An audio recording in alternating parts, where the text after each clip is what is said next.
So some things I've been thinking about are this concept, certainly of mindful self-compassion. As we know, the three components are mindfulness, just noticing suffering, and common humanity, breaking out of the sense of isolation that can come with difficult emotions, and recognizing that difficult emotions are and suffering are shared by everyone. And then finally, the spirit of self kindness, or being with the difficult emotion with kindness, difficult emotion, difficult experience, etc. So that's the basic three, the top three of mindful self compassion. And I really have been thinking a lot about that, and also maybe a fourth quality or an enhanced quality or something that runs through them all, which is allyship. And I think that quality of allyship is so important for our internal states as well as our relationships with our marginalized and vulnerable parts within ourselves, and also as members of the BIPOC community or other marginalized communities, to be better allies to ourselves, and to be a better ally to others who are feeling the pains of suffering. And so much of what we suffer from as BIPOC people in particular relates to marginalization, subordination, alienation, all the ways we can talk about the inappropriate and abusive use of power, which naturally gives us emotions. It's like being in relationship with a narcissist who, through their actions and attitudes, prove time and again that our thoughts, feelings, and needs are not important. And of course, that gives us emotions. And we of course, we have to, do our best to take care of our own emotions. And that helps us, I think, to be better allies for others as well in their difficulty, and also to develop insight into what happens when people are marginalized. So, mindful self compassion is all about being with and being in relationship to difficulty, our own difficulty. And I think that is a necessary component to being with the difficulty that's around us, the web of trauma that we're embedded in the world, that we can transform into a web of healing with these kinds of efforts. But I think really the goal is allyship, and responsible and responsive and mutual allyship, where it's not about simply being under someone's control or controlling someone else, but really I think being a mutual partner to this goal of the goals of compassion, which are liberation from suffering. So I think what we're practicing in the mindful self-compassion program really can be conceptualized in a deeper and more profound way, particularly from a BIPOC perspective. And that's what I try to do with my work as well, and what I hope will do today. Yeah, beautiful. And we talk in the Mindful Self-Compassion program about being one's own friend. So this is just kind of taking that a little bit further, not just being one's own friend, but being one's ally. And I think this relates to that concept of fierce compassion too. It's like to really notice with mindfulness our distress, to label it, to have compassion for it, to connect it to our common humanity, and then where do we go with that? Kristen Neff talks about fierce compassion to be able to stand up for oneself. And I think that's an example of allyship internally, to be one's own ally, to have your own back in a time of suffering and distress, rather than thinking, oh, I've just got to take care of this emotion internally. No, maybe it means we need to express or reach out or create in some way. And so that's what I mean by being an inner ally. And then, of course, I think that naturally gives us more space to be allies to others as well. And I think we're all kind of looking to change, to be a part of change in the world, I think, towards the direction of more compassion, which will bring about equity and belonging and all of those important concepts. So that's basically what I mean. And this is my own kind of invention by thinking about the concept of allyship. So this is not kind of in the formal program so far. So I'm just adding that today. Yeah, but so to partner with difficulty is important. And I in my writing, I'm actually a psychiatrist. I'm also a writer for Psychology Today and East Wind e-zine, and I've often written about having a greater capacity to receive and collaborate with difficult emotions. So I think that's what we need internally, and of course in society there's so much distress. How do we receive that? How do we collaborate with that? I think these are important questions of growth for community. So that's a little an overview. Um, yeah. Okay. So now maybe we'll take about 20 minutes or so, and I'll kind of go through a guided meditation, and I'll go ahead and let's see. I'll put you on mute. Um, there we go. All right. Okay. So all right. So again, you can just uh, get into a comfortable position, and we did a little bit of teaching, and you can just kind of let that find its own space within you.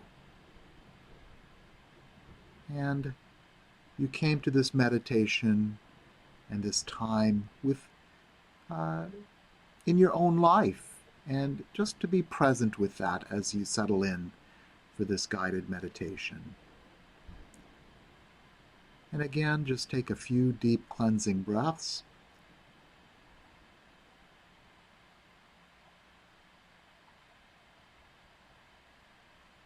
And settle into your normal breathing rhythm.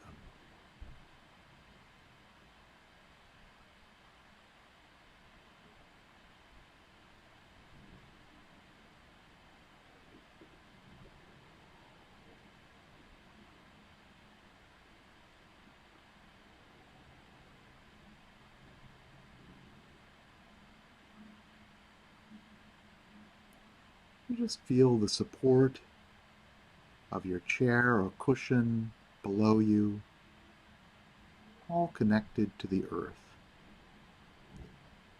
And you are also connected to the earth.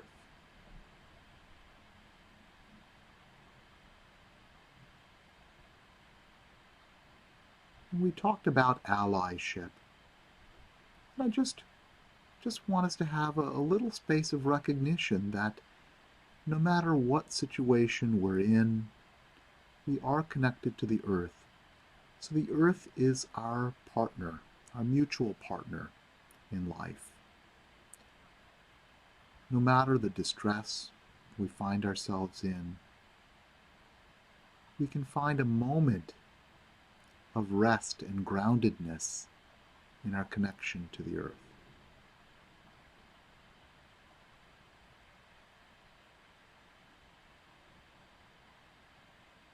You can even call to mind nature, a pleasant environment you've been in, a tree, a park, anything, a beach. And just allow your attention to rest in that connection.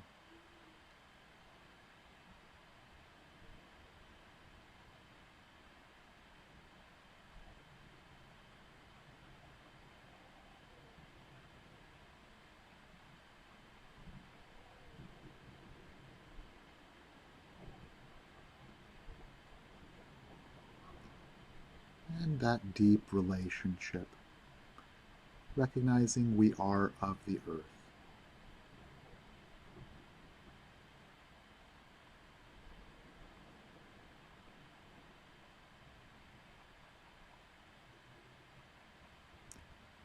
I want want to continue expanding this sense of connection and warmth of positive relationships by asking you to also bring to mind any person or persons you've had a close relationship with, a good, warm relationship.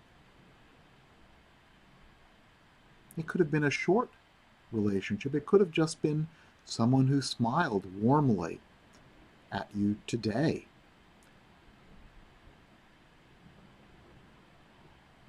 Or it can be someone who's been a friend or benefactor, teacher, supporter,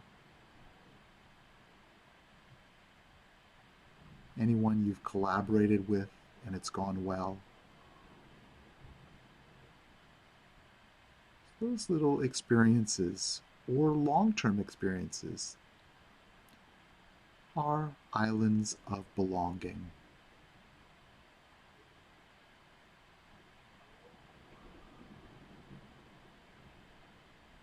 I just want to rest your awareness in these connections to the earth, to people and beings, even pets who've been there for you in some way.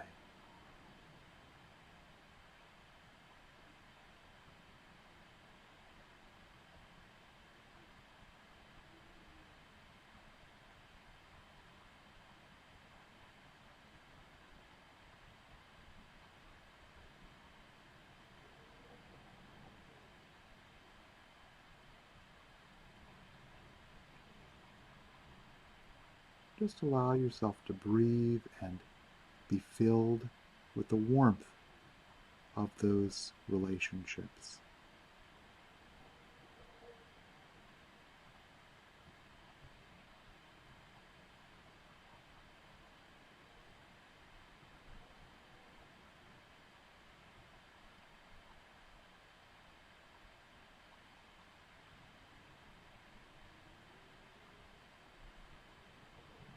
This is an ambient awareness of connection. And you can carry that with you. It can be called to mind even in times of distress to allow warmth and spaciousness to hold the distress.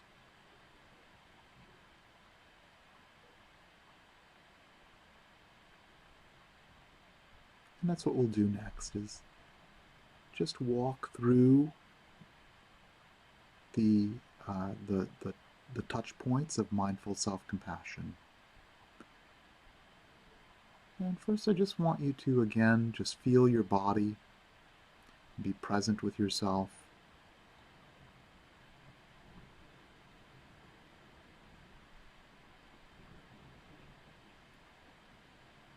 Resting on all the warmth we've called to mind. I want you to bring to mind now just any area of distress that's with you.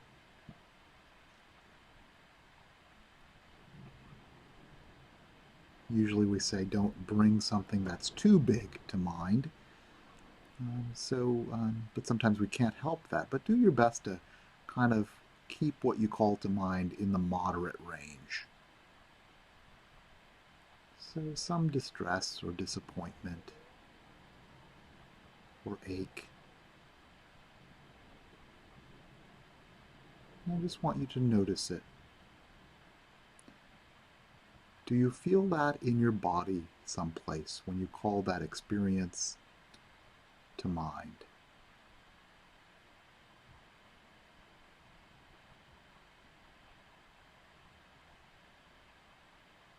And just label the emotion that arises from it. There may be several. Just pick one, if you can, that really describes the emotion that you felt in this distress.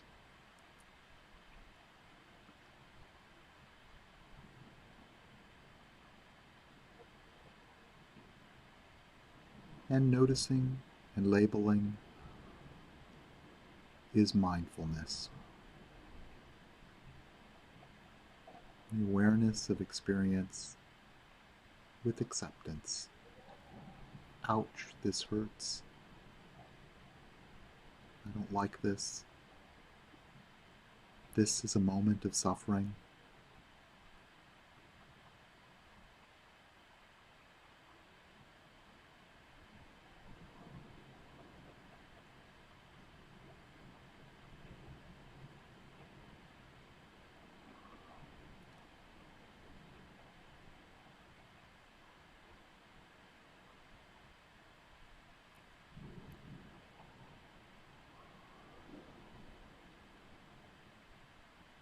Just allow yourself to be there with the emotion. To not be the emotion or be the experience, but to be with it.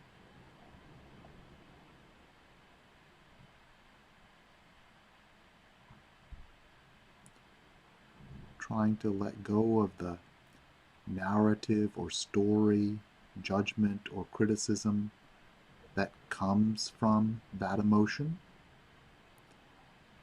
and just be with the emotion tenderly.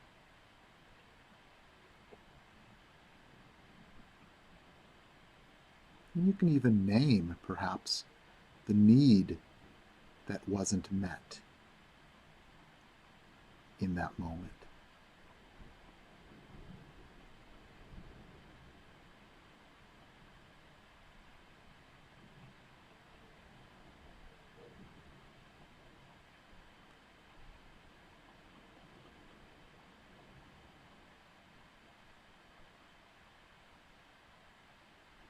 Now I want to move to the second leg of mindful self-compassion, which is common humanity. Just to recognize that you're not alone in having that particular difficult emotion or that need that wasn't met. We all have needs that aren't met at various times, and we all have difficult emotions that arise from that. So I am not alone in this. Others have experienced this too.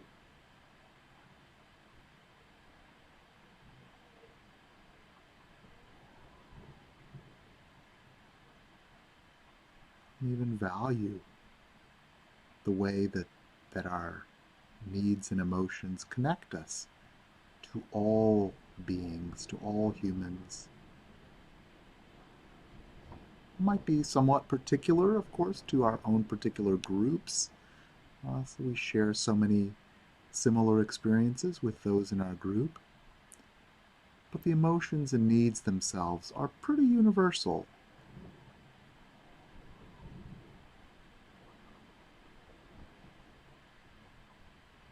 So I'm not alone with this. Suffering is a part of life.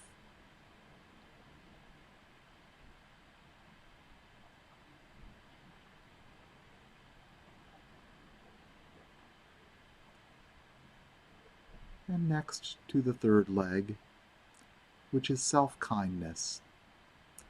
And say to yourself, in this moment of suffering, may I at least be kind to myself. May I at least be kind to myself. There are many ways you can be kind in this moment to yourself, and one would be just having that spirit of self-kindness. Another could be a supportive touch. So perhaps placing a hand over your heart, or two hands over your heart, feeling the warmth of your touch. That reminder that you are here with yourself, and that is an act of kindness and solidarity. You can give yourself a hug by grasping both of your shoulders.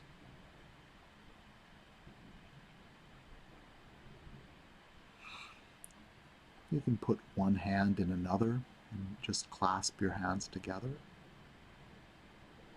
So all these ways to soothe ourselves in a difficult moment, and touch is so necessary for us as human beings. So in this moment of suffering, of difficulty, of distress, may I at least be kind to myself.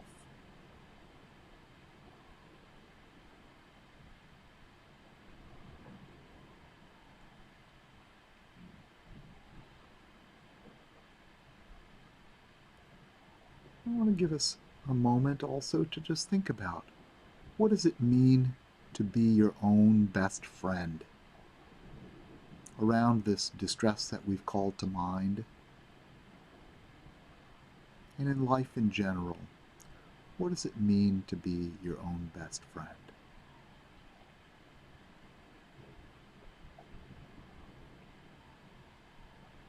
What words would your best friend say to you at a difficult moment like this? Maybe you could use those words towards yourself as well. That's one way of being your own best friend.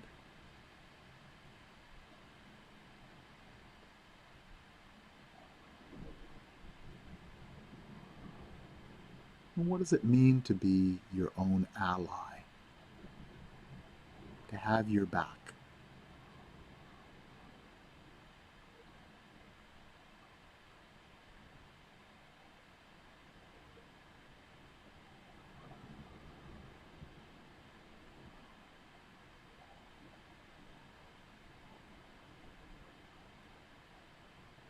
Of course, an ally or a friend wouldn't dismiss or trivialize your difficult emotion. They would want to be there with you in that, to hold it, to comfort you, and support you as you navigate this journey of identity, the journey of belonging, the journey of wellness. Your ally cares for you and would want the best for you on all of those journeys.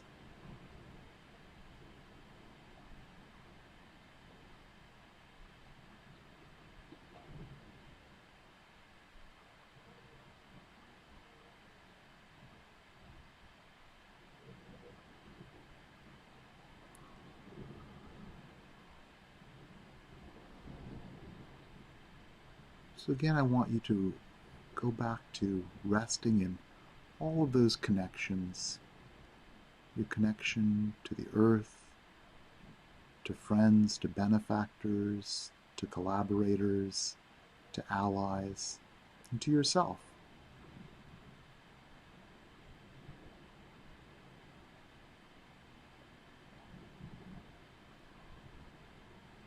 To allow that to settle into your body and your bodily awareness now. That sense of deep connection.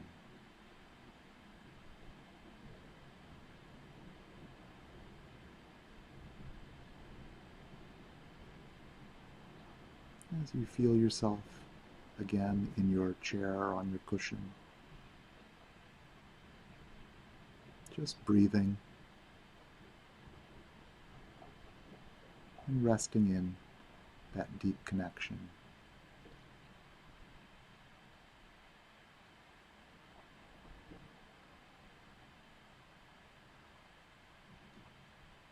Just take a few more deep breaths, or breathe at your own natural pace as we let go of this meditation